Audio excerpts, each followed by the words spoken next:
सच्चिदानंद सद्गुरु साईनाथ महाराज की जय। सद्गुरु श्री साईनाथुनि शरद बाबूजी की जय। సాయి వంటి దైవంబు లేడోయి లేడోయి, ప్రజలందరి నోట సాయి నామం పలకాలి, సర్వత్రా సాయి రూపం రంజిల్లాలి, ముజ్జగాలు సాయి మహిమతో ముప్పిరి గొనాలి. సాయి పదరవళులు మన హృదయ కుహరంలోని నిశ్శబ్ద నిశీధిలో ప్రతిధ్వనించాలి. ప్రణవనాద వీచికల్లా సాయి జ్ఞాన సౌరభాలు సర్వత్రా వ్యాపించాలి. ఆ సుజ్ఞాన సౌరభాల ఆస్వాదనలో మన మనసులు మత్తెక్కాలి. సాయి ప్రేమామృత ధారలు అంతటా నిరంతరం వర్షించాలి. ఆ ప్రేమామృత ధారలలో తడుస్తూ, ఆ జ్ఞాన సౌరభాల మత్తులో ఆనందంగా నర్తిస్తూ సాయి వంటి దైవంబు లేడోయి లేడోయి అని అందరూ ఏకకంఠంతో గానం చేయాలి. అదే నా ఆశ, ఆశయం, ఆకాంక్ష. అదొక మధుర స్వప్నం.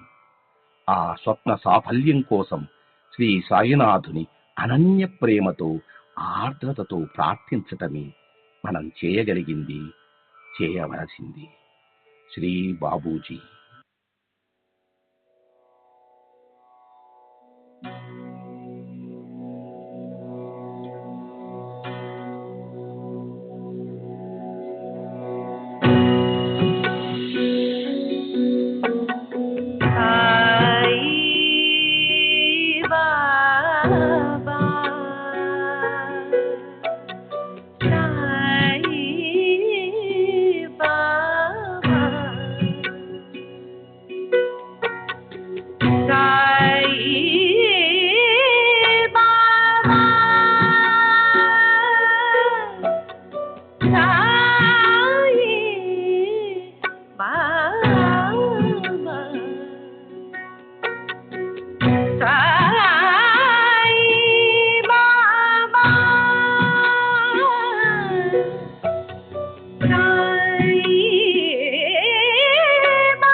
श्री सच्चिदानंद सद्गुरु साईनाथ महाराज की जय। सद्गुरु श्री साईनाथुनि शरद बाबू जी की जय।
सच्चिदानंद सद्गुरु साईनाथ महाराज की जय। सद्गुरु श्री साईनाथुनि शरद बाबूजी की जय।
श्री सच्चिदानंद सद्गुरु साईनाथ महाराज की जय। सद्गुरु श्री साईनाथ धुनि शरद बाबू जी की जय। శ్రీ సాయినాథాయ నమః. శ్రీ సాయి సచ్చరిత్రము 11వ అధ్యాయం, నిన్నటి తరువాయి.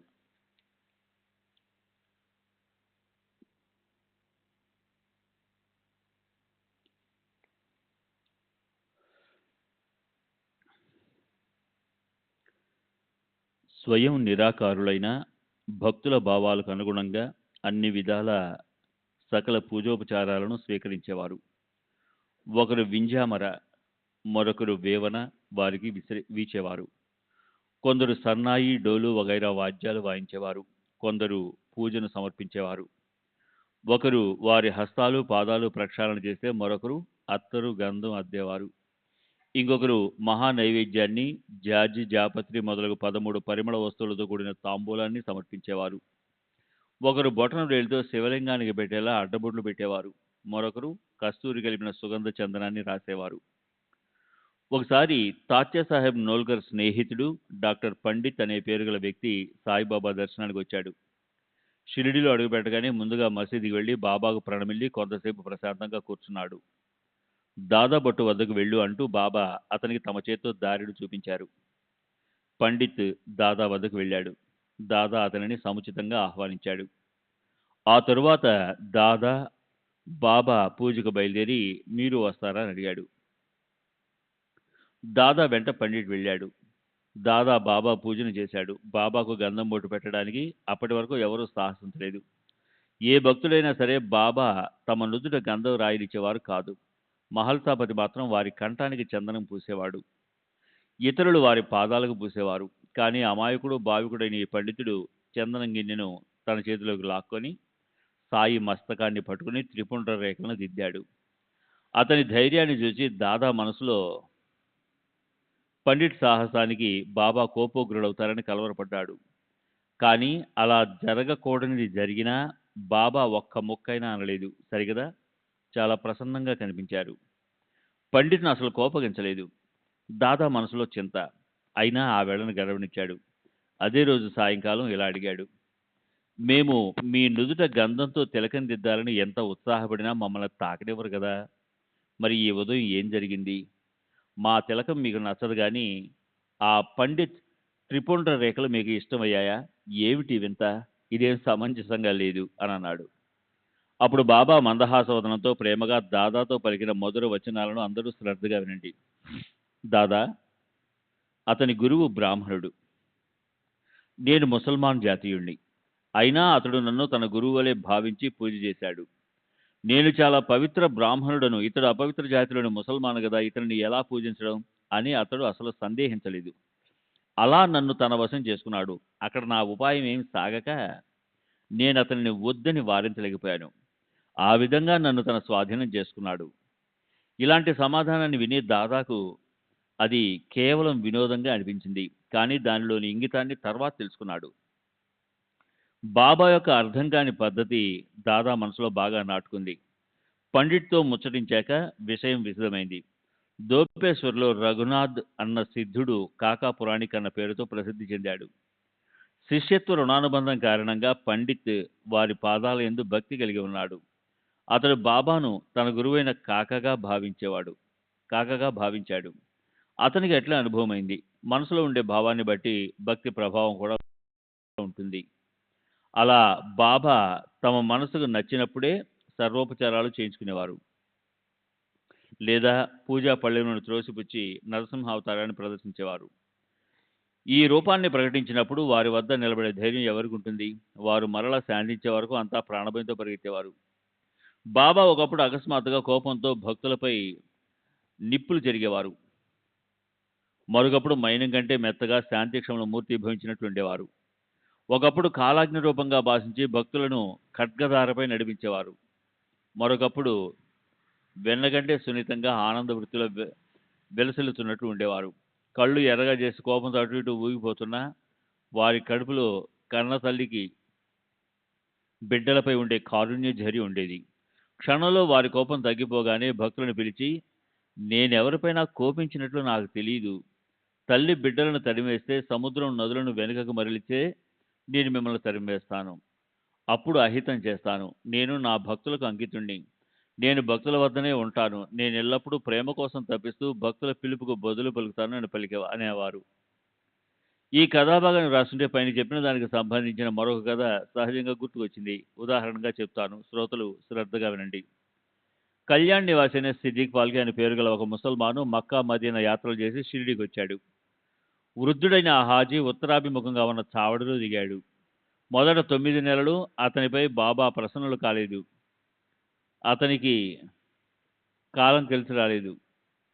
అతని రాకపోకలు వ్యర్థమయ్యాయి. నేను అనేక రకాల ప్రయత్నాలు చేసినా బాబా దర్శనం కాలేదు. మసీదు ద్వారాలు అందరికీ తెరిచి ఉండేవి. ఎవరికీ ఏ అడ్డు తెర గాని లేవు. కానీ ఆ ఫాల్కేకు మాత్రం మసీదు ఎక్కడానికి అనుమతి లేదు. ఏమిటి నాకీ కర్మ? మసీదులో అడుగు పెట్టలేకున్నానే. నేనేం పాపం చేశాను అని ఫాల్కే మనసులో దుఃఖపడ్డాడు. బాబా నాపై ఏ విధంగా ప్రసన్నులవుతారు అని అహర్నిశలు ఇదే ఇదే ఆలోచనలతో అతని హృదయం రోగగ్రస్తమైంది. ఇంతలో విచారించుకో, మాధవరావును పట్టుకుంటే నీ కోరిక తీరుతుందని ఎవరో తెలియజేశారు. ముందుగా నంది దర్శనం చేసుకోకపోతే శంకరుడు ప్రసన్నుడవుతాడా? ఆ మార్గాన్ని అవలంబించాలి అని అనగా అతనికి ఆ ఉపాయం నచ్చింది. శ్రోతలకు ఇది అతిశయోక్తిగా అనిపించవచ్చు. కానీ షిరిడీలో బాబా దర్శనానికి వెళ్ళేటప్పుడు భక్తులకు ఈ అనుభవం. బాబాతో సంప్రదించాలని అభిలషించేవారు ముందు మాధవరావును వెంటబెట్టుకుని వెళ్ళాలి. ఎవరో ఎక్కడి నుంచి, ఎందు నిమిత్తం, ఏ కార్యార్థం వచ్చారన్న విషయాలను బాబాకు మాధవరావు మధురంగా తెలియజేస్తూ ప్రారంభించేవాడు. ఆ తర్వాత బాబా మాట్లాడడానికి ఉద్యుక్తులయ్యేవారు.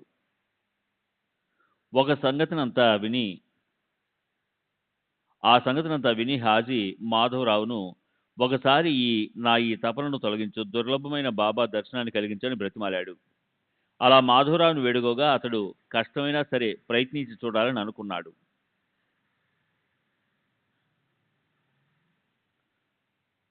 శ్రీ సచిదానంద సద్గురు సాయినాథ్ మహారాజ్ की जय। सद्गुरु श्री साईनाथ शरद बाबू जी की जय।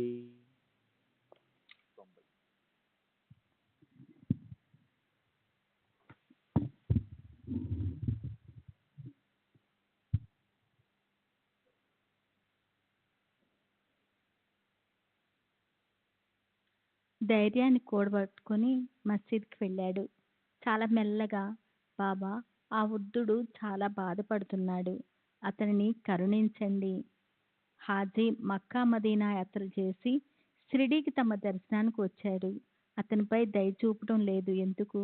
అతన్ని మసీదులోకి రానివ్వండి. జనులు అసంఖ్యాకంగా వచ్చి మసీదులో మీ దర్శనం చేసుకుని వెళ్తున్నారు కదా, మరి ఇతని విషయంలో విషమ భావం ఎందుకు? ఒక్కసారి మీ కృపాదృష్టిని ప్రసరించండి.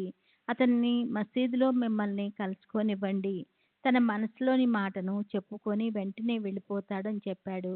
శ్యామ, నువ్వు ఇంకా ముక్కుపచ్చలారని బసివాడవు. అతనిపై అల్లా అనుగ్రహం లేకపోతే అతన్ని నేనేం చేయగలను? అల్లా మియాకు రుణపడి ఉండకపోతే ఎవరైనా మసీద్ ఎక్కగలరా? ఇక్కడ ఫకీరు లీలా అపూర్వము. నేను అతనికి యజమాని కాను. సరే, అక్కడ భారావి అంటే బావి సమీపంలో వెనుక ఇరుకుబాటు ఉంది. అతడు ఆ మార్గంలో వస్తాడా అని వెళ్ళి స్పష్టంగా అడుగు అని అన్నాడు.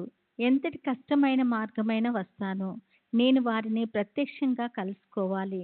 నన్ను వారి చరణాల వద్ద కూర్చోనివ్వాలి అని పాల్కే చెప్పాడు. శ్యామ ద్వారా అతని సమాధానాన్ని విని బాబా 4 వాయిదాలలో నాకు 40,000 రూపాయలు ఇస్తాడా అని అడుగు అన్నారు. మాధవరావు మాటలు విని హాజీ, ఈ మాట అడగాల? వేలేమిటి, అడగాలే కానీ 40 లక్షలన్నా ఇస్తాను అని చెప్పాడు. అది విని బాబా, ఈరోజు మా మసీదులో మేకను కొయ్యాలనుంది. మరి నీకు మాంసం కావాలా, లేక ఎముక మాంసం కావాలా, లేక వృషణాలపై కోరిక? ఆ ముసలివాణి నిశ్చయంగా ఏది కావాలో వెళ్ళి అడుగు అని చెప్పారు. బాబా అన్న మాటలన్నీ మాధవరావు హాజీతో చెప్పాడు. హాజీ, నాకు ఇవేవీ వద్దు. వారికి ఇవ్వాలనుంటే నా కోరి ఒకటే, కొలంబాలోని ఒక ముక్క లభిస్తే చాలు, కృతాకృతుడిని అని చెప్పాడు. హాజీ చెప్పిన మాటను మాధవరావు తిరిగి వచ్చి బాబాకు మనవి చేశాడు. వెంటనే బాబా ఉగ్రులయ్యారు. మట్టి పాత్రను, నీళ్లకొండను స్వయంగా పైకెత్తి ద్వారం వైపు విసిరివేశారు. తమ చేతిని కరకరా కొరుకుతూ హాజీ వద్దకు వచ్చాడు. తమ కప్నీని 2 చేతులా పట్టుకుని హాజీ ఎదుట కప్నీని పైకి లేవనెత్తి, నీ మనసులో ఏమనుకుంటున్నావు? నా ముందా నీ ప్రతాపం, ముసలివానిలా బడాయి చూపిస్తున్నావు. ఇలాగేనా ఖురాన్ పఠించడము? మక్కా యాత్ర చేశానని గర్విస్తున్నావు, కానీ నన్ను ఎరగలేకున్నావు అని అతన్ని అవమానించారు. ఆ వాక్కు శబ్ద ప్రహారాలు చేశారు. హాజీ చాలా గభారా పడ్డాడు. బాబా వెనుకకు తిరిగి వచ్చేశారు. మసీదు ప్రాంగణంలో లోనికి ప్రవేశిస్తూ తోటమాలి మామిడి పళ్ళను అమ్మటం చూశాడు. మొత్తం బుట్టను కొని హాజీకి పంపించారు. వెంటనే వెనుక తిరిగి మరలా హాజీ వద్దకు వెళ్ళారు. తమ జేబులో నుండి డబ్బు తీసి రూ. 55 లెక్కబెట్టి అతని చేతిలో లెక్కబెట్టారు. అప్పటినుంచి అతనిపై ప్రేమ కలిగి అతన్ని భోజనానికి ఆహ్వానించారు. ఇద్దరూ అంతా మర్చిపోయారు. హాజీ ఆత్మానందంలో తల్లినుడయ్యాడు. ఆ తర్వాత అతడు యథేచ్ఛగా వస్తూ పోతూ బాబా ప్రేమలో మునిగిపోయాడు. బాబా అతనికి అప్పుడప్పుడు రూపాయలనిచ్చేవారు. మేఘాలను కూడా శాసించగల సాయి సమర్థులు ఒక్కసారి ఇంద్రుని ప్రార్థించడం చూసి ఆశ్చర్యం కలిగింది. అది భయంకరమైన సమయము. ఆకాశమంతా చీకటి కమ్ముకొని పోయింది.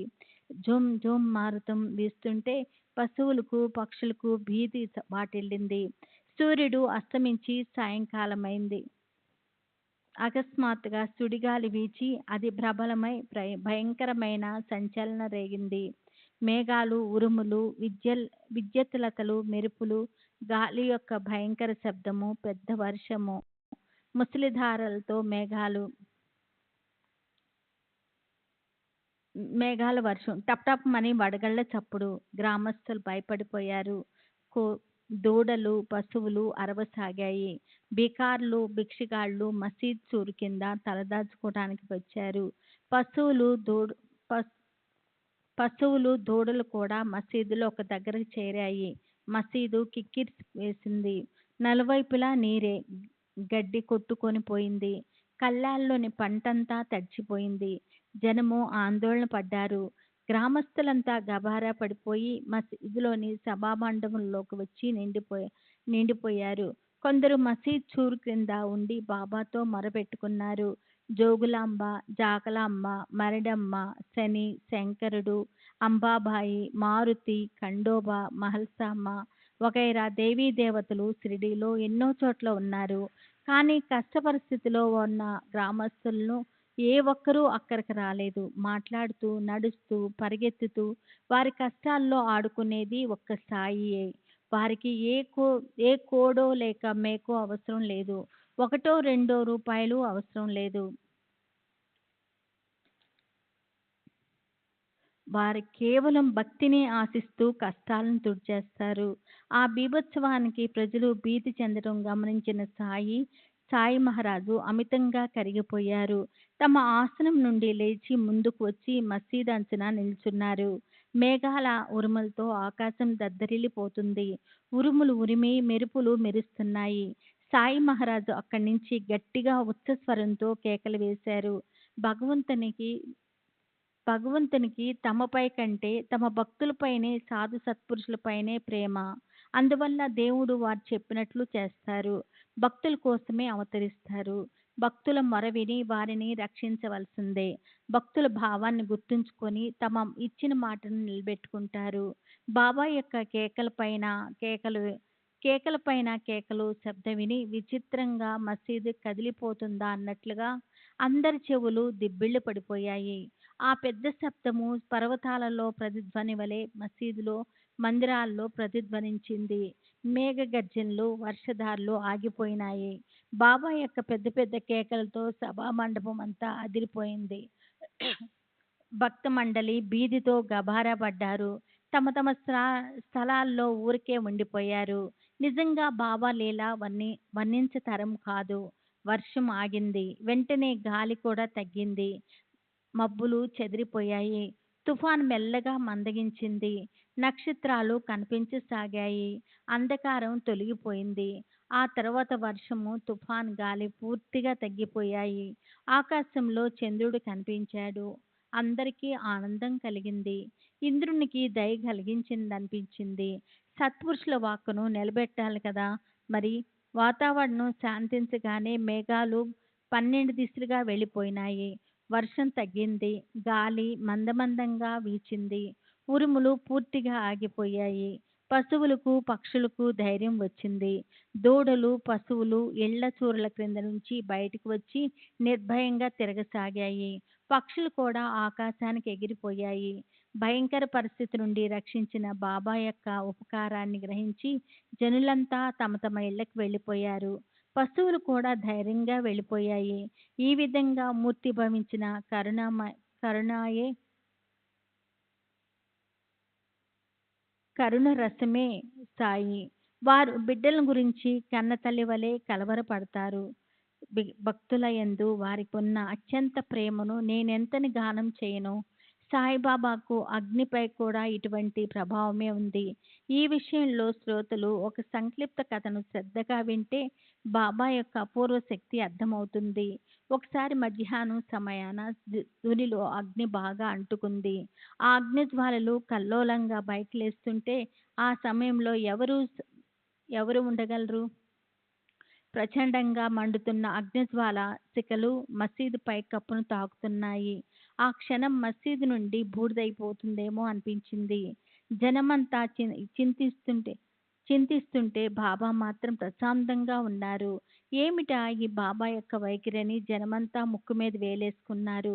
నీళ్లు పట్టుకొని రండి అని ఒకరంటే పోసేవారెవరని మరొకరు అన్నారు. అలా పోస్తే బాబా సట్కాతో కొడతారేమో. అమ్మో, అక్కడికి ఎవరు వెళ్ళగలరు? అందరికీ అధైర్యమే. బాబాను అడిగే ధైర్యం ఎవరికీ లేదు. అప్పుడు బాబా చిరాకుగా సట్కా పైన చెయ్యి వేశారు. రగులుతున్న అగ్ని జ్వాలలను చూచి సట్కాను చేతిలో తీసుకొని దెబ్బపై దెబ్బ కొడుతూ వెనక్కి వెళ్ళు అని అన్నారు. దునికి ఒక మూర దూరంలో ఉన్న స్తంభం పైన సట్కాతో కొడుతూ జ్వాలల వైపు చూస్తూ శాంతించు శాంతించు అని అన్నారు. ఒక్కో దెబ్బకు జ్వాల తగ్గి దుని శాంతించింది. అలా అందరి భయము పారిపోయింది. సత్పురుషుల్లో శ్రేష్ఠులైన ఈ సాయి పరమేశ్వరుని మరో అవతారము. వారి చరణాలపై శిరస్సు నుంచితే వారు తమ కృపాహస్తాన్ని ఉంచుతారు. స్వస్థచిత్తులై భక్తి శ్రద్ధలతో నిత్యము ఈ అధ్యాయాన్ని పారాయణం చేస్తే ఆపదల నుండి విముక్తులవుతారు. ఇంకా అధికంగా చెప్పాలంటే శుద్ధాంతకరణతో నిర్మలమైన మనసుతో నియమనిష్టలతో సాయి భక్త పరాయణులవుతే శ్రేష్టమైన సనాతన పరబ్రహ్మను పొందగలరు. అసాధారణమైన మీ అభిష్టాలు కూడా తీరుతాయి. చివరకు పూర్తిగా ఏ కోరికలు లేని వారే దుర్లభమైన సాయుధ్యధామాన్ని చేరుకుంటారు. ఎప్పుడూ చెదరని ఎడతెగని శాంతి తృప్తి కలుగుతాయి. పరమార్థ సుఖాన్ని పరమార్థ జ్ఞానాన్ని అనుభవించాలని మనసులో కోరుకునే భక్తులు ఈ అధ్యాయాన్ని మరలా మరలా శ్రద్ధగా శ్రవణం చేయండి. దానివల్ల చిత్తవృత్తి పరిశుద్ధం అవుతుంది. ఈ కథా శ్రవణంలో మనసుకు పరమార్థ ప్రవృత్తి కలుగుతుంది. అరిష్టాలు తొలగిపోతాయి. ఇష్టదేవతా ప్రాప్తి కలుగుతుంది. బాబా యొక్క లీలల అనుభవాలను తెలుసుకోండి. హేమడ్ పంతు సాయికి శరణొచ్చి అది పావనమైన తర్వాత అధ్యాయంలో గురు శిష్యుల మహిమ, గురుపుత్రునికి గోలప్ గురు దర్శనము, శిష్యుడు తమ గురువును ఎట్టి పరిస్థితిలోనూ త్యజించరాదు అని సాయి ప్రత్యక్షంగా అనుభవాన్ని కలుగు చేసి భక్తి భావాన్ని దృఢపరిచారు. బాబా పాదాల వద్దకు వచ్చిన ప్రతి ఒక్క భక్తునికి వారి దర్శనంలో విశేషము. ఒకరికి ఒకలా మరొకరికి మరలా దర్శనమిచ్చి బాబా వారిని అందులోనే దృఢపరిచారు. స్వస్థ శ్రీ సంత సజ్జన ప్రేరితము భక్త హేమడ్ పంతు విరచితమైన శ్రీ సాయి సమర్థ సచ్చరిత్రంలో శ్రీ సాయి మహిమా వర్ణమను 11వ అధ్యాయం సంపూర్ణము. శ్రీ సద్గురు సాయినాథార్పణమస్తు. శుభం భవతు. శ్రీ సచ్చిదానంద సద్గురు సాయినాథ్ మహారాజ్ की जय. सद्गुरु श्री साईनाथ दुनि शरद बाबू जी की जय.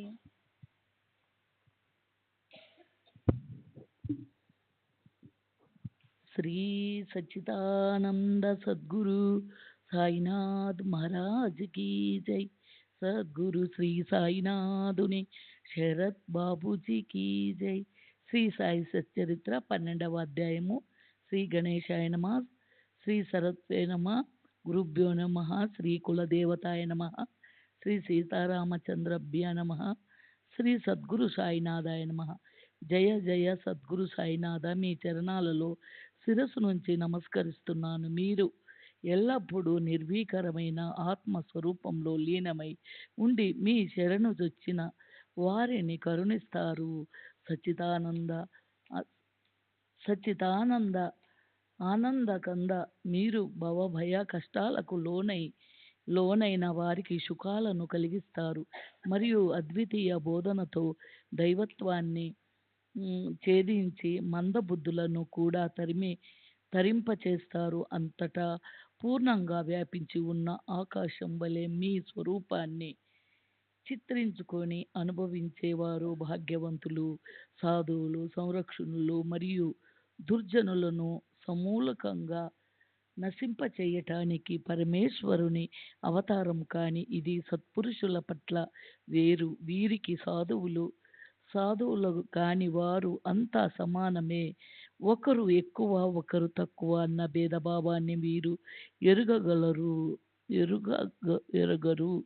ఉభయములు వారికి సమానము. సత్పురుషులు పరమేశ్వరుని కంటే గొప్పవారు. కారణం వారు మొదట దుర్జనులను దారిలో పెడతారు. వారి మనసు దీనుల కొరకు ప్రేమతో తరించి పోతుంటుంది. అగస్త్య ఋషి వలె సాయి భావసాగరాన్ని పోషణం పడతారు. వీరు అజ్ఞానాంధకారాన్ని తొలగించి జ్ఞాన భాస్కరులు. పరమాత్మ వీరిలో వసించి ఔషధము పడతారు. వీరు అజ్ఞానాంధకారాన్ని తొలగించే జ్ఞాన భాస్కరులు. పరమాత్మ వీరిలో వసించి ఉంటారు. వాస్తవానికి వీరు పరమాత్మ కంటే భిన్నులు కారు. ఈ సాయి ఇటువంటి సత్పురుషులతో ఒకరుగా భక్తుల కోసము అవతరించిన జ్ఞానరాజు. కైవల్య తేజస్సును అధిష్ఠించిన వారు. వీరికి అన్ని ప్రాణుల యందు అత్యంత ప్రేమ, ఇతరుల విషయాల యందు అత్యంత అనాసక్తత, ఒక చోట ఆసక్తి మరొక చోట విరక్తి ఉన్నట్లు కనిపించిన సర్వత్ర సమభావమే వారికి. ఎవరి యందు మిత్రులు శత్రువులు అన్న భావం లేదు. రాజైనను పేద అయినను వారికి సమానము. ఇటువంటి సాయి మహానుభావులనే ప్రభావాన్ని వినండి. శ్రీ సచ్చిదానంద సద్గురు సాయినాథ్ మహారాజ్ కీ జై. సద్గురు సాయినాథుని శరత్ బాబుజీకి జై. శ్రీ సచ్చిదానంద సద్గురు సాయినాథ్ మహారాజ్ की जय. సద్గురు శ్రీ సాయినాథుని శరత్ బాబూజీకి జై. సత్పురుషులు భక్తులపైన ప్రేమ ఆకర్షణ వలన వారి కోసం తమ పుణ్య సంశయాన్ని ఖర్చు పెడతారు. భక్తుల కోసం కొండలు గుట్టలు ఏవి అడ్డు తగిలినా లెక్క చేయక వాటిని దాటేస్తారు. అజ్ఞానం వలన పరమార్థం ఏమిటో తెలియక భార్యాబిడ్డలతో ధన సంపదనలో మునిగిపోయే వారిని అజ్ఞానులని తలచి వదిలివేయాలి. దేవుడు ఇటువంటి అమాయకులను కరుణిస్తాడు. కానీ దేవునికి దూరంగా విముఖంగా ఉన్నవారి అభిమానాన్ని అణచివేస్తాడు. సాధువులు అజ్ఞానులను కరుణిస్తారు. దానితో వారికి సాధువులపై విశ్వాసం కుదురుతుంది. జ్ఞానాభిమానం వ్యర్థం. పండిత మన్యులు మూఢమతులు శుష్క అభిమానంతో వృధాగా పొంగిపోతారు. వారు భక్తి మార్గాన్ని అవహేళన చేస్తారు. అట్టి వారి సాంగత్యం పనికిరాదు. వర్ణ సంకర కపటం వద్దు. వర్ణాభిమానాన్ని చాటుకోవడం వద్దు. వర్ణాశ్రమ ధర్మాలను పాటిస్తున్న అహంభావం వద్దు. వీనితో పాషాండ పండితులవ్వకండి. వేదాంగ పారంగతులమని అనుకునే వారు జ్ఞాన గర్వంతో మదోన్మత్తులై భక్తి మార్గానికి అడ్డు తగులుతారు. వారికి తరించే మార్గం లేదు. అమాయకులు విశ్వాసం ఆధారంతో భవభయ సంకటాల నుండి విముక్తులవుతారు. కానీ శాస్త్ర పండితులు చిక్కులను ఎవరు విడదీయలేరు. సత్పురుషుల యందు విశ్వాసం ఉంచితే అజ్ఞానులకు అజ్ఞాన నిరసనమవుతుంది.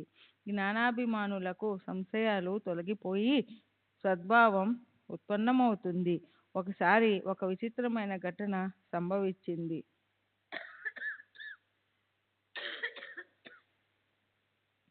దైవ నిర్ణయానుసారం ఒక కర్మఠునికి సాయిని కలుసుకునే అసామాన్యమైన భాగ్యం కలిగింది. అతని సంకల్పం వేరుగా ఉండింది. విశేషమైన యోగం వలనే షిరిడీ ప్రయాణ లాభం కలిగి అక్కడ తన గురువు దర్శనమయ్యింది. గురువు యొక్క మహత్యమును తెలియజేసే రసభరితమైన ఆ కథను తప్పక శ్రవణం చేయండి. అది గురుభక్తుల ప్రేమకు నిదర్శనం. నాసిక్ క్షేత్రస్థుడు, కర్మఠుడు, ఆచారాలను నిష్ఠగా పాటించే ఒక అగ్నిహోత్రి. ఇంటి పేరు మూలే.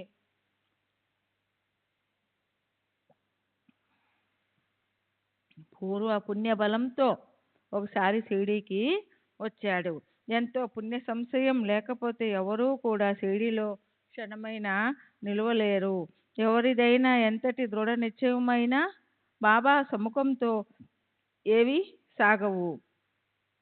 నేను షిరిడీ వెళ్ళి నాకు తోచినంత కాలం అక్కడ ఉంటానని ఎవరైనా అనుకోవచ్చు, కానీ అది వారి ఆధీనంలో ఉండదు. అనుకున్నట్లు జరగదు. అక్కడ అందరూ పరాధీనులే.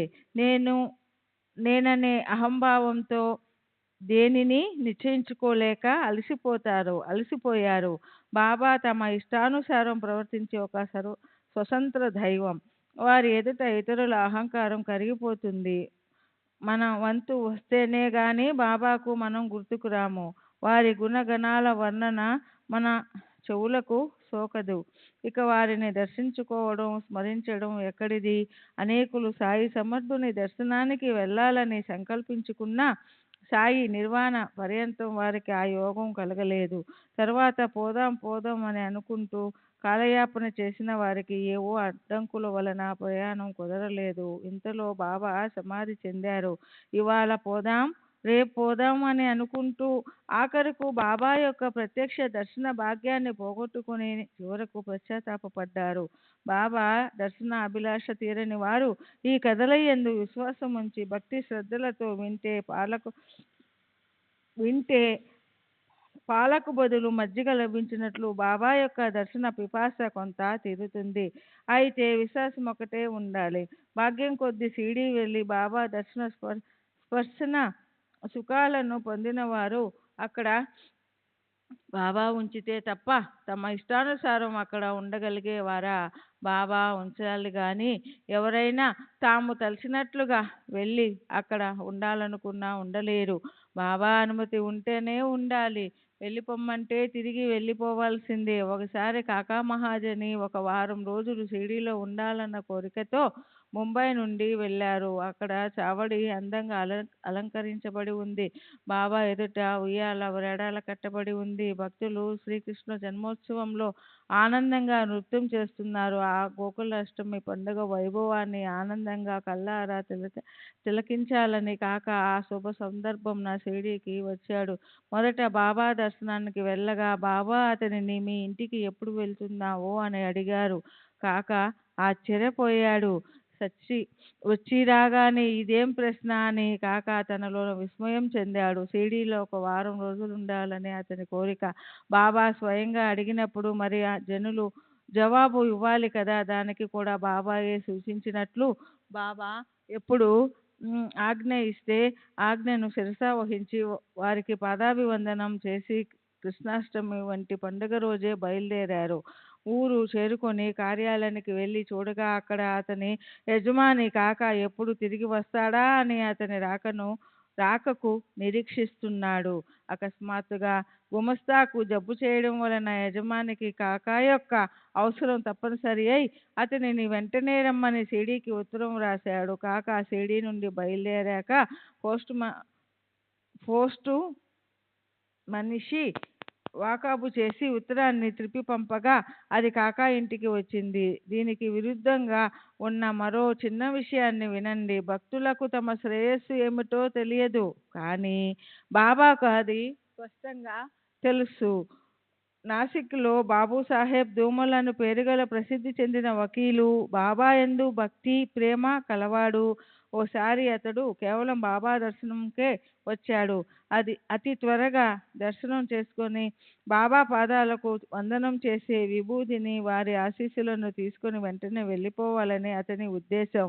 ధూమల్ వెళ్ళే దారిలో నిఫాడ్ అను ఊరిలో అతనికి ఒక కేసుకు వెళ్ళవలసిన అవసరం ఉంది. అతని ఆలోచన అలా ఉంది, కానీ బాబాకు ఉచితాలు తెలుసు. అందువల్ల ధూమలు తిరిగి వెళ్ళిపోవడానికి అనుమతిని అడిగితే వారు అతనికి ఆజ్ఞ ఇవ్వలేదు. అలా అనుమతిని స్పష్టంగా ఇవ్వకుండా అక్కడ ఒక వారం రోజులు ఉంచేశారు. కేసు వాయిదా పడింది. అలా 3 సార్లు జరిగింది. శ్రీ సచ్చిదానంద సద్గురు సాయినాథ్ మహారాజ్ కి సాయినాథుని శరత్ బాబూజీకి జై. ధూమాల్ను అక్కడ వారం పైగా ఉంచేశారు. వాయిదా రోజున ఇక్కడ న్యాయాధీశునికి అస్తవ్యస్త. జన్మలో ఎన్నడూ జరగని దుర్భరమైన కడుపు నొప్పి వచ్చి కేసు తానంతట తానే వాయిదా పడింది. ఆ సమయం ధూమాల్కు సార్థకమైంది. సాయి యందు విశ్వాసం ఉంచినందుకు అతనికి సాయి సాన్నిధ్యం మరియు అతని ముద్దాయికి చింతా నివారణ ఏ ప్రయాస లేకుండానే కలిగాయి. తరువాత ఓ శుభ సమయాన ధూమాల్కు వెళ్ళటానికి ఆజ్ఞ లభించింది. సాయి యొక్క విచిత్ర లీలా విశేషంతో అన్ని పనులు చక్కగా జరిగాయి. అలా ఆ కేసు 4 నెలలు నడిచింది. 4 న్యాయాధీశులు మారారు. చివరకు విజయం లభించింది. నిందితుడు నిర్దోషి అని విడుదల చేయబడ్డాడు. ఒకసారి బాబా నానాసాహెబ్ నిమోన్కరు అన్న భక్త శ్రేష్ఠుని పత్ని పక్షం వహించిన విషయం వినండి. నిమోన్ అన్న ఊరికి నానాసాహెబ్ మతందారు. ప్రభుత్వం అతనికి గౌరవ మ్యాజిస్ట్రేటు పదవిని ప్రదానం చేసింది. అక్కడ ఇతనికి చాలా గౌరవం. అతడు మాధవరావుకు పెద్దనాన్న, వయసులో పెద్దవాడు, పూజ్యుడు. అతని భార్య కూడా గొప్ప నిష్ఠాపరురాలు. సాయియే వారి ఇష్టదైవం. తమ స్వగ్రామాన్ని విడిచి ఆ ఉభయులు షిరిడీలో సాయి చరణాలయందు భక్తి శ్రద్ధలను ఉంచి సుఖంగా ఉన్నారు. వారు బ్రహ్మ ముహూర్తాన లేచి ప్రాతకాల స్నానం చేసి పూజకు సిద్ధం చేసుకుని కాకడహారతిని చేయటానికై చావడికి వెళ్ళేవారు. ఆ తరువాత స్తోత్రాలను వల్లించేవారు. నానా రోజు సూర్యాస్తమయం వరకు బాబా సేవలో, బాబా వద్దనే ఉండేవాడు. బాబాను లెండి వరకు తీసుకుని వెళ్ళటం, మరలా వారిని మసీదుకి తీసుకుని రావటం, అలా ప్రేమపూర్వకంగా అవసరమైన పనులు చేసేవాడు. అతని భార్య కూడా ఆమెకు తోచిన విధంగా దినమంతా అత్యంత ప్రేమతో బాబా వద్దనే ఉండి బాబా సేవ చేసేది. వారు స్నానపానాలకు, పండుకోవడానికి, రాత్రి నిద్రించడానికి మాత్రమే తమ బసకు వెళ్ళేవారు. మిగతా సమయమంతా ఉదయం, మధ్యాహ్నం, సాయంకాలం ఆ ప్రేమమయ దంపతులు బాబా వద్దనే ఉండేవారు. ఆ ఇద్దరి సేవను వర్ణిస్తుంటే గ్రంథం చాలా విస్తారమైపోతుంది. అందువలన ప్రస్తుత విషయానికి సంబంధించిన కథాభాగాన్ని వినిపిస్తాను. వారి అబ్బాయి అస్వస్థతగా ఉండటం వలన ఆ స్త్రీకి బేలాపూర్కి వెళ్లాల్సి వచ్చి అక్కడికి బయలుదేరటానికి భర్తను సంప్రదించింది. అలవాటు ప్రకారం బాబా అనుమతిని తీసుకుని ఆ విషయం భర్తకు తెలిపింది. ఈ విధంగా ఆమె బేలాపూర్ వెళ్ళటం నిశ్చయమైంది. కానీ నానా రేపే తిరిగి రావాలని అనటం జరిగింది. ఏవో కారణాల వలన నానా ఆమెతో రేపే తిరిగి వచ్చేసేయి అని అన్నాడు. ఆమె మనసుకు దుఃఖం కలిగింది. మరురోజు పోలా అమావాస్య కావటం వలన ఆ రోజు అక్కడే గడపాలని ఆమె ఉబలాట పడింది. కానీ నానాకు అది ఇష్టం లేదు. అమావాస్య రోజు ప్రయాణం మంచిది కాదు. ఈ పరిస్థితి నుండి ఎలా తప్పించుకోవాలి అని ఆమె తపన పడింది. బేలాపూర్కు వెళ్ళకపోతే ఆమె మనసుకు శాంతి ఉండదు. భర్త ఆజ్ఞను ఎలా ఉల్లంఘిస్తుంది? భర్త మనసు బాధ పెట్టలేదు. సరేనని బేలాపూర్ వెళ్ళటానికి సిద్ధమై బయలుదేరింది. బాబా లెండి తోటకు వెళుతుండగా వారికి నమస్కరించింది. ఎవరైనా బయటి ఊరికి వెళ్ళేటప్పుడు ప్రయాణం నిర్విఘ్నంగా జరగాలని భగవంతునికి నమస్కరించటం షిరిడీలో అలవాటు. అక్కడి దేవుడు సాయి కనుక ఎంత త్వరగా వెళ్ళవలసి వచ్చినా ముందు వారి చరణాలకు నమస్కరిస్తారు. అదే ప్రకారం బాబా సాటేవాడ ఎదుట ఒక్క క్షణం పాటు నిలవగా ఆ స్త్రీ బాబా చరణాలకు నమస్కరించింది. నానాసాహెబ్ నిమోన్కరు మొదలగు పెద్దలు పిన్నులు బాబా దర్శనం చేసుకోవాలని వచ్చి వారికి నమస్కరించారు. అలా అక్కడ అందరూ చూస్తుండగా బాబా పాదాలపై శిరస్సు నుంచి బయలుదేరటానికి అనుమతిని కోరుతున్న ఆ స్త్రీతో బాబా నానా సమక్షంలో చెప్పిన దానిని గమనించండి. ఆమె బాబా చరణాలపై శిరస్సు నుంచి బయలుదేరటానికి అనుమతిని కోరగా, సరే వెళ్ళు, నిశ్చింతగా ఉండు, బేలాపూర్కు వెళ్ళి 4 రోజులు నిశ్చింతగా సుఖంగా ఉండి అందరినీ కలుసుకుని మరలా షిరిడీకి రా అని చెప్పారు. బాబా మాటలు ఆమెకు ఎంతో ఊరటను కలిగించాయి. నిమోన్కరుకు విషయం అర్థమైంది. అలా ఆ ఇద్దరి మనసులు కుదుటపడ్డాయి. సారాంశం: మనం ఏదైనా ఆలోచించినప్పుడు దాని పూర్వాపరాలు ఏ ఏవి మనకు తెలియవు. కానీ మన మంచి చెడ్డలు సత్పురుషులకు తెలుస్తాయి. వారికి తెలియనిది ఏమీ ఉండదు. భూత భవిష్యత్ వర్తమానాల జ్ఞానం వారికి కరతలా మలకం.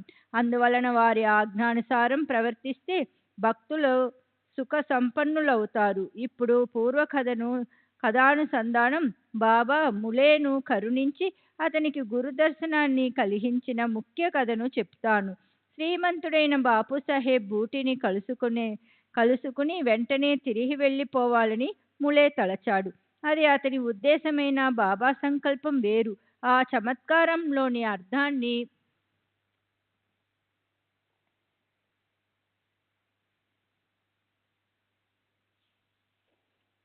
సావధానంగా వినండి. ములే బుట్టిని కలుసుకున్న తరువాత భక్తులు మసీదుకి బయలుదేరుతుంటే ములే మనసులో కూడా కోరిక కలిగి వారితో తాను కూడా వెళ్ళాడు. అతడు షట్శాస్త్రాలు అధ్యయనం చేశాడు. జ్యోతిష్యంలోనూ సాముద్రికంలోనూ అతి ప్రావీణ్యుడు.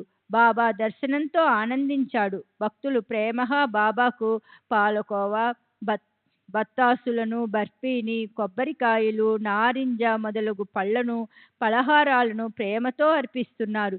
అవి కాక బాబా తమకు తోచినప్పుడు అమ్మకానికి స్త్రీలు తెచ్చిన జామ పండ్లు, అరటి పండ్లు, చెరుకును తాము స్వంత డబ్బిచ్చి ఖరీదు చేసేవారు.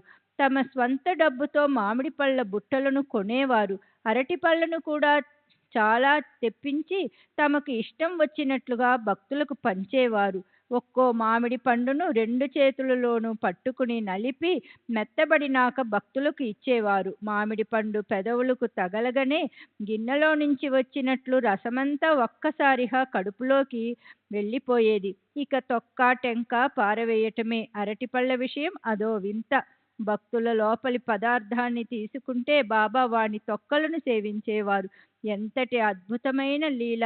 ఆ పళ్ళన్నింటినీ బాబా తమ చేతులతో అక్కడి వారందరికీ పంచేవారు. ఎప్పుడైనా తమ మనసుకు నచ్చినప్పుడు ఒకటి అలా స్వయంగా తినేవారు. శ్రీ సచిదానంద సద్గురు సాయినాథ్ మహారాజు కీ జై. సద్గురు శ్రీ సాయినాథుని శరత్ బాబూజీ కీ జై.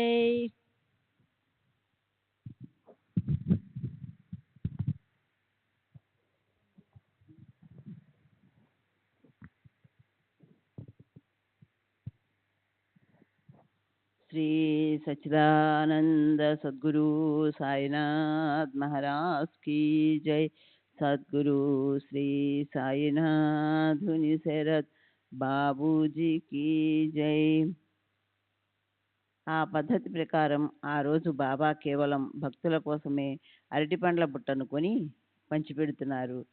మూలే శాస్త్రికి బాబా చరణాలను చూసి చాలా ఆశ్చర్యం కలిగింది. వారి హస్తంలోని వజ్రాంకుశ రేఖలను పరీక్షించాలని అతనికి కోరిక కలిగింది. అప్పుడు బాబా వద్ద కాకాసాహెబ్ దీక్షిత్ ఉన్నాడు. అతడు 4 అరటి పండ్లను బాబా చేతిలో పెట్టాడు. ఒకరెవరో బాబాతో, ఇతడు మూలే శాస్త్రి, నాసిక్ క్షేత్ర నివాసి. అతని పుణ్యం కొద్దీ మీ చరణాల వద్దకు వచ్చాడు. అతనికి పండ్ల ప్రసాదం ఇవ్వండి అని చెప్పారు. ఎవరు చెప్పినా చెప్పకున్నా బాబా మనసుకు నచ్చితే తప్ప ఎవరికి ఏమీ ఇచ్చేవారు కాదు. అప్పుడు ఏం చేశారు? మూలే అరటి పండ్ల కోసం బాబా హస్తాన్ని చూడాలనే కోరికతో చేతిని ముందుకు చాపాడు. బాబా అటువైపు అసలు దృష్టి పెట్టకుండా అందరికీ ప్రసాదాన్ని పంచుతున్నారు. మూలే బాబాతో, నాకు పళ్ళు వద్దు, మీ హస్తాన్ని ఇటివ్వండి, సాముద్రికాన్ని చూస్తాను అని ప్రాధేయపడ్డాడు. కానీ బాబా అతనికి తమ చేతినివ్వలేదు. అయినా మూలే ముందుకు వంగి చేయి చాచాడు. బాబా తాము ఏం ఎరుగనట్లు ఉన్నారు. ఎటుకేసి తిరిగినా అటుకేసి తిరిగి చూడనేనా లేదు. సరికదా, మూలే చాచిన చేతిలో 4 అరటిపండ్లు ఉంచి కూర్చోమని చెప్పారు. అంతేకాని తమ చేతిని మూలే చేతికివ్వలేదు. జీవిత పర్యంతం పరమేశ్వరుని కొరకు శరీరాన్ని అరగదీసినట్టి వారికి సకల కోరికలు తీరి సద్భక్తులకు తల్లి తండ్రి అయిన సాయి మహారాజ్కు సాముద్రికం ఏమవసరం? సాయిబాబా యొక్క వైరాగ్యాన్ని, సాముద్రికంలోని వారి విముఖతను చూసి మూలే శాస్త్రి తన చేతిని వెనకకు తీసుకొని ఇక వారిని ఇబ్బంది పెట్టడం మానుకున్నాడు. కొంతసేపు నిశ్చింతగా కూర్చొని భక్తులతో పాటు బసకు వెళ్ళాడు. స్నానం చేసి మడిబట్టలు కట్టుకొని అగ్నిహోత్రాన్ని ఆరంభించాడు. ఇక్కడ మసీదులో రోజు వెళ్ళే పద్ధతి ప్రకారంగా బాబా లేండికి బయలుదేరుతూ కాషాయ రంగు తీసుకురండి, కాషాయ వస్త్రాలు ధరిస్తాను అని చెప్పారు. అందరికీ ఓ చమత్కారం అనిపించింది. బాబాకు అసలు కాషాయ రంగు ఎందుకు, ఎవరి ఎవరి వారికి రోజు ఇదెందుకు గుర్తుకు వచ్చింది అని ఆలోచించసాగారు. బాబా యొక్క నిగూఢ వచనాలు ఇట్లాగే ఉంటాయి. వానిని ఎవరైనా ఎలా తెలుసుకోగలరు? అయినా శ్రద్ధగా వింటే సరి అయిన అర్థం స్ఫురిస్తుంది. సాధు సత్పురుషుల వాక్కు ఎప్పటికీ నిరర్ధకంగా ఉండదు. ఎప్పుడూ అర్థభరితంగా ఉంటుంది. ఆ వాక్కును ఎవరు విలువ కట్టగలరు? మనం నిత్య వ్యవహారాలలో ముందుగా ఆలోచించుకొని తరువాత మాట్లాడతాం. కానీ సత్పురుషులు తాము మొదట ఉచ్చరించిన వచనాలనే ఆచరిస్తారు. అందరూ అంగీకరించే ఈ సిద్ధాంతాన్ని బట్టి సత్పురుషుల వచనాలు ఎప్పుడూ నిరర్ధకంగా ఉండవు. బాగా ఆలోచిస్తే సరి అయిన సమయానికి చిక్కు విడిపోతుంది. బాబా లేండి నుండి తిరిగి వచ్చారు. సన్నాయి బూరలు మ్రోగసాగాయి. బాబు సాహెబ్ జోగ్ మూలేకు సమయాన్ని సూచించాడు. హారతి సమయమైంది, మసీదుకు వస్తారా అని అడిగాడు. మూలే శాస్త్రి మడితో ఉన్నాడు, మసీదుకి ఎలా వెడతాడు అని అతని చిక్కు పరిస్థితి. 3వ జామున సాయంత్రం వెళ్ళి దర్శనం చేసుకుంటానని సమాధానం చెప్పాడు. అప్పుడు జోగు హారతికి సిద్ధమవుతున్నాడు. ఇక్కడ బాబా మాట్లాడుతూ వచ్చి తమ ఆసనంలో కూర్చున్నారు. అందరి పూజలు అయ్యాక హారతి మొదలైంది. ఇంతలో బాబా ఆ కొత్త బ్రాహ్మణుని వద్ద నుంచి దక్షిణ తీసుకొని రండి అని అనగా బాబు సాహెబ్ బుట్టి దక్షిణను అడగడానికి తానే వెళ్ళాడు. మూలే అప్పుడే స్నానం చేసి మడిబట్టలు కట్టుకొని ఆసనంలో ప్రశాంతంగా కూర్చున్నాడు. బాబా కబురు విని అతడు కలవరపడ్డాడు. నేను నిర్మలమైన అగ్నిహోత్రుణ్ణి, నేనెందుకు దక్షిణనివ్వాలి? బాబా గొప్ప సత్పురుషులే కావచ్చు, నేను వారికి బద్ధుడినా? నన్ను దక్షిణ అడగటం ఎందుకు అని అతని మనసు వికలమైంది. సాయి వంటి వారు దక్షిణ అడగడం కోటీశ్వరుడు ఆ కబురు తేవడం. మూలే తనలో సంశయించి దక్షిణను తీసుకొని ప్రారంభించిన తన అనుష్ఠాన కర్మ పూర్తి కాకుండానే వదిలేసి మసీదుకు ఎలా వెళ్ళడమా అని మరో సందేహం. రానని అనలేడు.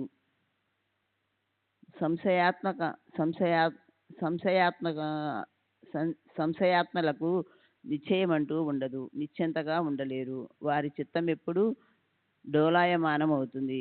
వారిది ఇటు అటు గాని త్రిశంకు స్థితి. మూలే బాగా ఆలోచించుకొని వెళ్ళాలని నిర్ణయించుకున్నాడు. దక్షిణను తీసుకొని మసీదులోకి, సభా మండపంలోకి వెళ్ళి దూరంగా నిల్చున్నాడు. తను మడిలో ఉన్నాడు. అపవిత్రమైన మసీదులో బాబా వద్దకు ఎలా వెళ్ళాలి అని అనుకుని బద్ధాంజలుడు బద్ధాంజలులై బద్ధాంజలుడై దూరంగా నిలిచి పూలను విసిరాడు. ఇంతలో ఒక చమత్కారం జరిగింది. తన కళ్ళెదుట తమ ఆసనంలో ఉన్న బాబా అదృశ్యమై గోల గురువర్యులు కనిపించారు. ఇతరులకు రోజూ కనిపించే సాయి సమర్థులు కనిపించగా మూళే కళ్ళకు ఎప్పుడో బ్రహ్మీభూతుడైన గోలప్నాథులు కనిపించారు. మూళే చాలా ఆశ్చర్యచకితుడయ్యాడు. సమాధి చెందిన గురువు కళ్ళెదుట కనిపించేసరికి మూళేకు ఆశ్చర్యం మరియు సందేహం కూడా కలిగాయి. అంతా కళ అని అనుకుందామా అంటే తానేం నిద్రపోవడం లేదు. మరి తను మేలుకొని ఉండగా గురువు తన ఎదుట ఎలా ఉన్నారు? సంభ్రమాశ్చర్యాలతో క్షణం పాటు అతని నోట మాట రాలేదు. తనను తాను గిల్లుకున్నాడు. ఇది అబద్ధం కాదు అని అనుకున్నాడు. అందరితో పాటు నేనిక్కడ ఉండగా నా మనసులో అనవసరమైన సందేహం ఎందుకు? మొదట మూళే ఘోలభక్తుడు. బాబా విషయంలో ముందు సందేహించిన తరువాత నిర్మలమైన మనసుతో బాబాకు అంకితుడయ్యాడు. అతడు అగ్రవర్ణ బ్రాహ్మణుడు, వేదాంగ శాస్త్ర సంపన్నుడు. మసీదులో గోలప్ దర్శనంతో చాలా ఆశ్చర్యపోయాడు. తరువాత పైకి వెళ్ళి తన గురువు చరణాలకు ప్రణామం చేసి చేతులు జోడించి మౌనంగా నిల్చున్నాడు.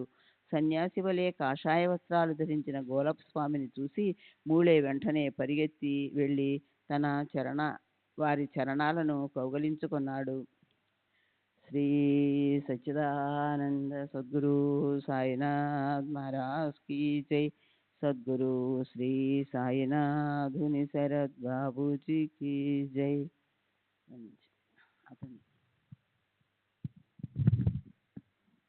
శ్రీ సచ్చిదానంద సద్గురు సాయినాథ్ మహారాజ్ కీ జై. సద్గురు శ్రీ సాయినాథని శరత్ బాబూజీ కీ జై. అతని ఉచ్చ వర్ణాభిమానం తొలగిపోయింది. అతని కళ్ళలో అంజనం వేసినట్లు నిరంజనుడైన తన గురువు కనిపించగానే అతనికి నిధి లభించినట్లు భావించాడు.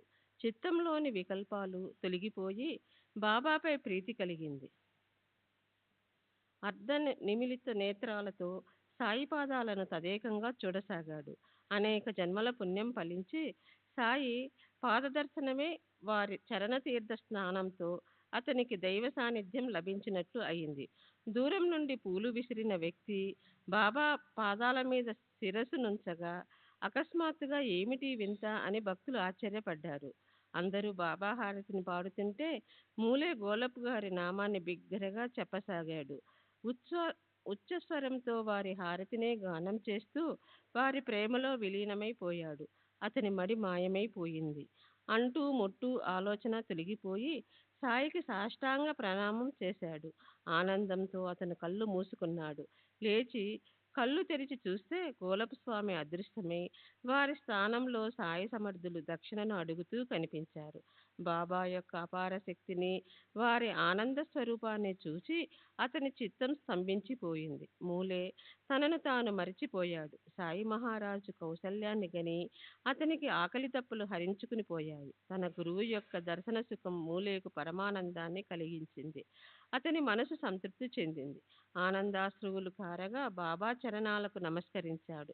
తన వద్దనున్న దానిని దక్షిణగా ఇచ్చి మరలా బాబా చరణాలపై శిరస్సు నుంచాడు. అతని కళ్ళ వెంట ప్రేమాశ్రువులు దొర్లాయి. శరీరం రోమాంచితమైంది. కంఠం గద్గదమైంది. మనసులో అష్టభావాలు ఉప్పొంగాయి. నా సందేహం దూరమైంది. పైగా నా గురువు లభించారు అని అనుకున్నాడు. బాబా యొక్క అలౌకిక లీలను చూచి మూలేతో సహా అందరూ ఆశ్చర్యపడ్డారు. అప్పుడు కాషాయ రంగు అర్థం విషాదమై బాబా మహిమ అనుభవమైంది. శ్రీ సచ్చిదానంద సద్గురు సాయినాథ్ మహారాజ్ కీ జై. సద్గురు శ్రీ సాయినాథుని శరత్ బాబూజీ కీ జై.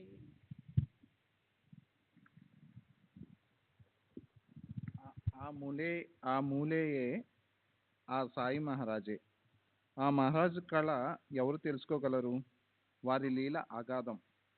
ఇలాగే సాయి దర్శనంలో శ్రద్ధ గల ఒక మమతాదారు స్నేహితుడైన ఒక డాక్టర్ను వెంటబెట్టుకుని షిరిడీకి బయలుదేరారు. ఆ డాక్టరు బ్రాహ్మణ కులస్థుడు, రామోపాసకుడు, ఆచారవంతుడు, స్నాన సంధ్యలు విహితాచరణ నియమ నిష్టల యందు ప్రీతి కలవాడు. నా ఆరాధ్య దైవం జానకి ప్రాణవల్లపుడు సాయిబాబా ముసల్మాన్ కనుక నేను వారికి నమస్కరించను అని స్నేహితుడికి ముందుగానే చెప్పారు. ముసల్మాన్ పాదాలకు వందనం చేయడానికి నా మనసు అంగీకరించదు. అందుచేత షిరిడీకి వెళ్ళడానికి నేను మొదటి నుండి వెనుకాడుతున్నాను అని అన్నారు. బాబా పాదాలపై పడు అని నిన్నెవరూ బలవంత పెట్టరు. ఇటువంటి ఆలోచనలను పట్టుదలను పెట్టుకోకు. మనసును బాగా దృఢపరుచుకో. నాకు నమస్కారం చేయని బాబా ఎప్పుడూ అనరు అని మమల్తాదారు బాగా నచ్చచెప్పగా అతడు సరేనని వెళ్ళడానికి ఒప్పుకున్నాడు. తన మిత్రుని మాటలు విని అనుమానాలను దూరం చేసుకుని మనసులో నిశ్చయించుకుని సాయి దర్శనానికి బయలుదేరాడు. అయితే షిరిడీలో బాబా దర్శనార్థం మసీదుకు వెళ్ళగానే ఆశ్చర్యకరంగా అతనే ముందుగా సాయికి సాష్టాంగ ప్రణామం చేశారు. అది చూసి అతని స్నేహితుడు చాలా ఆశ్చర్యపోయాడు. ముసల్మానుకు నాకంటే ముందుగానే ఎలా సాష్టాంగపడ్డావు? వారికి నమస్కరించనన్న నీ నిశ్చయాన్ని మర్చిపోయావా అని అడిగాడు. అందుకు అతడు, నేను మేఘశ్యాముడైన రాముని రూపాన్ని చూశాను. పావనుడు, కోమలుడు, అందంగా శోభిస్తున్న రామునికి వందనం చేశాను. చూడు, అక్కడ కూర్చొని అందరితో మాట్లాడున్నది ఆ రాముడే అని అంటూ ఉండగా క్షణంలో సాయి రూపం కనిపించింది. అప్పుడు ఆ డాక్టర్ ఆశ్చర్యంగా, ఇది స్వప్నం కాదు కదా, వీరు ముసల్మాన్ కాదు, యోగ సంపన్నులైన అవతార పురుషులు. చోకమేళ మాలజాతివాడు, రోహిదాస్ మాదిగవాడు, సజ్జన కసాయి హింస చేసేవాడు. వీరి జాతిని గురించి ఎందుకు ఆలోచించాలి? వీరు కేవలం జగత్తును ఉద్ధరించడానికి, జీవులను జనన మరణాల చక్రం నుండి తప్పించడానికి నిర్గుణ నిరాకారం నుండి సాకార రూపంతో ప్రపంచానికి వచ్చారు. క్షణంలో సాయి, క్షణంలో రామునిలా కనిపించినట్టి వీరు ప్రత్యక్ష కల్పద్రుమం. నాతో సాష్టాంగ ప్రణామాన్ని చేయించి నా అహంభావాన్ని అణిచివేశారు అని అనుకున్నాడు. మరునాడు సాయినాథులు నన్ను కరుణిస్తే తప్ప నేను మసీదులో అడుగు పెట్టను అని దీక్షభూని షిరిడీలో ఉపవాసంతో ఉన్నాడు. అలా 3 రోజులు గడిచాయి. 4వ రోజున ఏం జరిగిందో శ్రద్ధగా వినండి. కాందేశ వాస్తవ్యుడైన డాక్టర్ స్నేహితుడు ఒకడు సాయి దర్శనానికి అక్కడికి వచ్చారు. అతనిని 9 సంవత్సరాలకు కలుసుకున్నందుకు డాక్టర్కు పరమానందం కలిగింది. అతనితో తను మసీదుకు వెళ్ళాడు. వెళ్తూ బాబాకు వందనం చేశాడు. బాబా, ఏం డాక్టర్, నిన్ను పిలవడానికి ఎవరైనా వచ్చారా? ఎందుకు వచ్చావో నాకు జవాబు చెప్పు అని ప్రశ్నించారు. నిగూఢమైన ఆ ప్రశ్న విని డాక్టర్ కరిగిపోయాడు. తన నిర్ణయం స్మరణకు వచ్చింది. మనసులో చాలా బాధపడ్డాడు. అయినా ఆ రోజు అర్ధరాత్రప్పుడు అతనిపై బాబా కృప కలుగగా నిద్రలో పరమానంద స్థితి యొక్క మాధుర్యాన్ని చవిచూశాడు. తన స్వగ్రామానికి వెళ్ళిపోయిన తర్వాత కూడా అతడు 15 రోజులు సంపూర్ణానంద స్థితిని అనుభవించాడు. అలా అతనికి సాయి పాదాల యందు భక్తి అధికమైంది. ఇట్లే సాయి లీలల యొక్క అనుభవాలు అసంఖ్యాకము. ఒక దానిని మించినది మరొకటి. చెప్పుకుంటూ పోతే గ్రంథ గౌరవం పెరుగుతుంది కానీ గ్రంథం విస్తారమవుతుందన్న భీతితో తగ్గిస్తున్నాను. మొదట ప్రారంభించిన 3 కథను వింటే శ్రోతలకు ఆశ్చర్యం కలుగుతుంది. కానీ అందులోని తాత్పర్యాన్ని, బోధించిన నీతిని అర్థం చేసుకోవాలి. తమ గురువుల యందు దృఢ విశ్వాసం ఉంచాలి. కానీ వేరెక్కడా ఉంచకూడదు అని మనసులో బాగా నిశ్చయించుకోవాలి. ఇది రహస్యము. బాబా యొక్క ఈ లీలలలో ఇంతకంటే వేరే కారణం కనిపించదు. ఎంతటి గొప్ప ఆలోచన పరులకైనా ఇదే అర్థం స్ఫురిస్తుంది. ఎవరికి ఎంత కీర్తి ఉన్నా, తమ గురువులకు ఏ కీర్తి లేకపోయినా తమ గురువులు యందే విశ్వాసం ఉంచాలి అనే దీనిలోనే ఉపదేశము. పురాణాలు, పుస్తకాలు వెతికినా అంతటా ఈ బోధయే నిండి ఉంది. కానీ ఇది అనుభవంలోనికి వస్తే తప్ప నిష్ట కుదరదు. తమపై తమకు నమ్మకం లేని కొందరు ఆత్మనిష్ఠుల వలె ఊరేగుతారు. కానీ వారు జన్మలో పడే బాధలు అడుగడుగునా స్పష్టంగా కనిపిస్తాయి. వారికి ఇహం లేదు, పరం లేదు. జీవితాంతం ఎప్పుడూ ఏదో చింత. మనసుకు ఒక్క క్షణమైన శాంతి ఉండకపోయినా ముక్తుల వలె గొప్పలు చెప్పుకుంటారు. తరువాత అధ్యాయంలో ఇంతకంటే మధురంగా, హృదయాంగమంగా ఉంటుంది. కేవలం సాయి దర్శనంలోని ఆనందాన్ని అనుభవించండి. భీమాజీ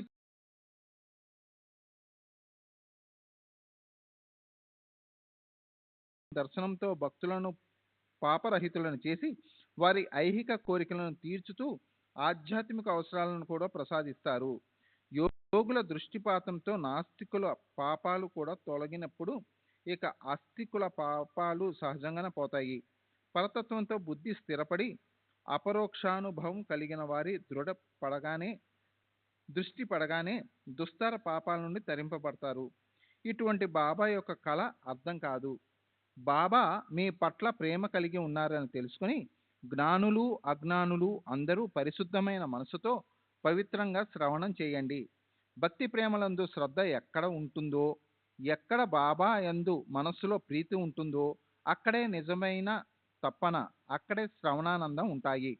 అనన్యంగా శరణుజొచ్చిన వారికి వజ్ర పంజరమై అపారమైన శక్తి కలిగి భవభయాన్ని హరింపచేయగల సాయి చరణాలకు హేమంత్ నమస్కరిస్తున్నాడు. స్వస్తి శ్రీ సంత సజ్జన ప్రేరితము భక్త హేమంత్ పంత్ విరచతము అయిన శ్రీ సాయి సమర్థ సచ్చరిత్రంలో శ్రీ సంత గోలప్ గురువు మరియు శ్రీరాముని దర్శనం అను 12వ అధ్యాయం సంపూర్ణము. శ్రీ సద్గురు సాయినాథార్పణమస్తు. శుభం భవతు. శ్రీ సచ్చిదానంద సద్గురు సాయినాథ్ మహారాజ్ की जय. सद्गुरु श्री साईनाथुनि शरत बाबूजी की जय.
श्री सच्चिदानंद सद्गुरु साईनाथ महाराज की जय.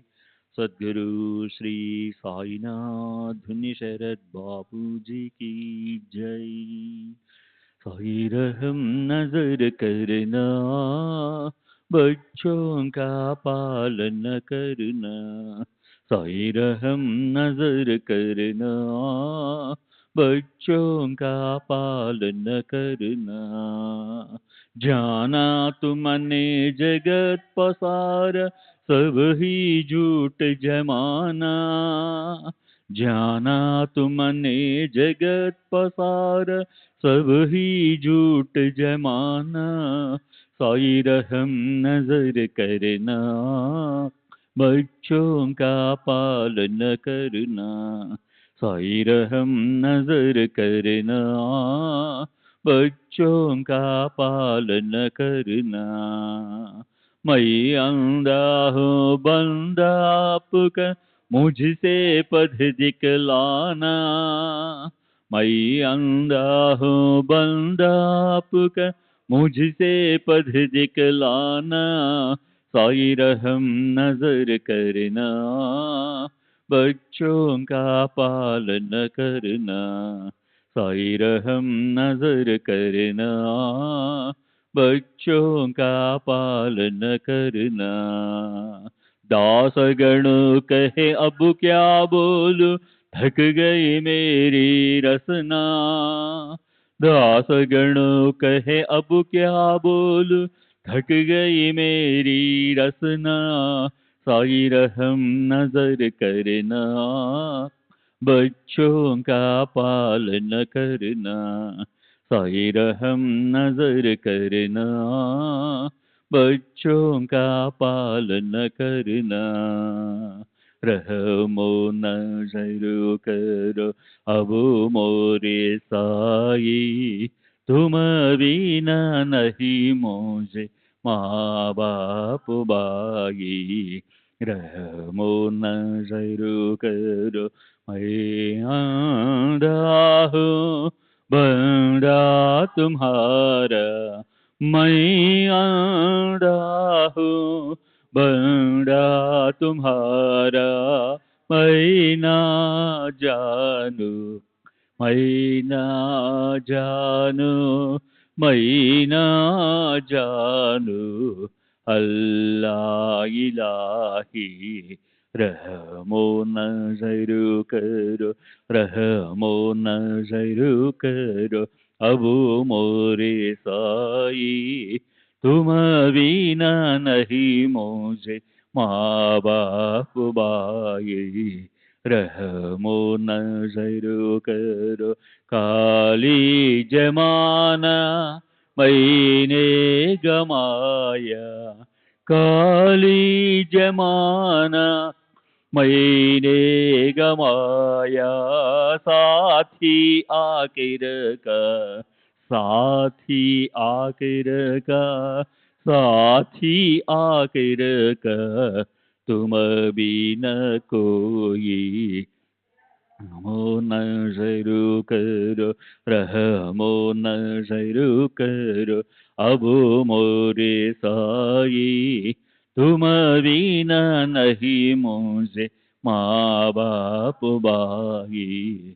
रहमो नजर करो अपने मस्जिद का झाड़ू गड़ो है, अपने मस्जिद का झाड़ू गड़ो है।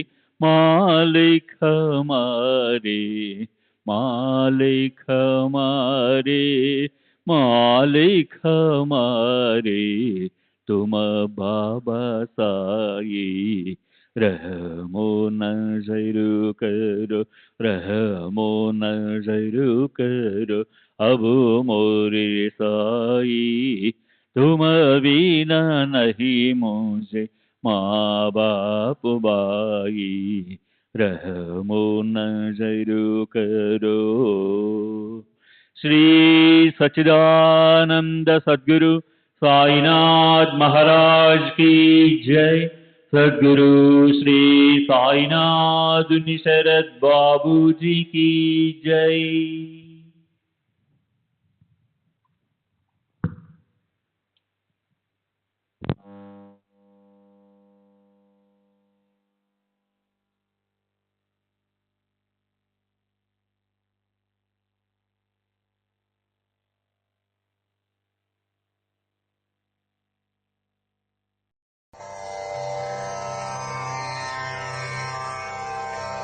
श्री सच्चिदानंद सद्गुरु साईनाथ महाराज की जय।